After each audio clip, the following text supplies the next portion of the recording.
IPL 2026 సీజన్‌లో 13 మ్యాచ్‌ల నిరీక్షణ తర్వాత ఆఖరి మ్యాచ్‌లో అవకాశం అందుకున్నాడు క్రికెట్ గాడ్ సచిన్ టెండూల్కర్ తనయుడు అర్జున్ టెండూల్కర్. అయితే నిజం చెప్పాలి అంటే ఎప్పుడో లక్నో జట్టు ప్లే ఆఫ్ నుంచి పక్కకెళ్ళిపోయింది. అయితే ప్లే ఆఫ్ నుంచి పక్కకెళ్ళిపోయింది. ఇక మిగతా మ్యాచ్‌లు ఆడినా కూడా ఫలితం ఉండదు అన్నప్పుడు ఖచ్చితంగా లక్నో జట్టు అర్జున్ టెండూల్కర్‌కి అవకాశం ఇవ్వాల్సింది. ప్లేయింగ్ 11లో తనని పెట్టాల్సింది. కానీ పెట్టలేదు. కానీ పాపం నిన్న మ్యాచ్‌లో కూడా అర్జున్ టెండూల్కర్‌కి ఒక విషయంలో నిరాశ ఎదురైంది. శనివారం పంజాబ్ అలాగే లక్నో జట్ల మధ్య మ్యాచ్ జరిగింది. ఇది లక్నో వేదికగా జరిగింది కదా! అయితే ఆల్ రౌండర్‌కు ఎట్టకేలకు అవకాశం వచ్చింది. రాక వచ్చిన అవకాశాన్ని సద్వినియోగం చేసుకోవాలనుకున్నాడు. 36 పరుగులు మాత్రమే ఇచ్చి ఒక వికెట్ తీశాడు. కానీ అది ఒకటి కాదు, యాక్చువల్లీ 2 అవ్వాలి. కానీ అక్కడ ఏమైంది అంటే ఈ మ్యాచ్ చివరిలో బ్యాటింగ్‌కి వచ్చిన అర్జున్ టెండూల్కర్‌కు కేవలం 5 బంతులు ఆడే అవకాశం దక్కింది.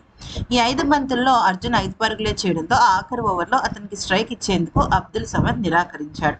అది పక్కన పెట్టేస్తే అంటే వరుసగా 3 బంతుల్లో సింగిల్ తీసే అవకాశం ఉన్నా కూడా అబ్దుల్ సమద్ సింగిల్ తీయలేదు. ఎందుకని?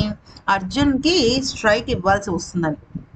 అయితే అర్జున్ చాలా రిక్వెస్ట్ చేశాడనమాట. అయినా కూడా అది జరగలేదు. మరోవైపు బౌలింగ్‌లో అర్జున్ టెండూల్కర్‌కి కలిసి రాలేదు. పవర్ ప్లే ముగిసిన వెంటనే రిషబ్ పంత్ అర్జున్ టెండూల్కర్‌కు బంతినిచ్చాడు. బ్యాటింగ్‌లో ఆకట్టుకోలేకపోయిన అర్జున్ బౌలింగ్‌లో నిప్పులు చెరిగాడు. తాను వేసిన 7వ ఓవర్‌లో ఒక బౌండరీ కూడా ఇవ్వలేదు సరికదా! ప్రభ్సిమ్రాన్ సింగ్‌తో పాటు శ్రేయస్ అయ్యర్‌ని కూడా ఇబ్బంది పెట్టాడు. ఈ ఓవర్ 4వ బంతికి ప్రభ్సిమ్రాన్ సింగ్ ఇచ్చిన క్యాచ్‌ని రిషబ్ పంత్ నేలపాలు చేశాడు. దాంతో వికెట్ తీసే అవకాశాన్ని అర్జున్ కోల్పోయాడు.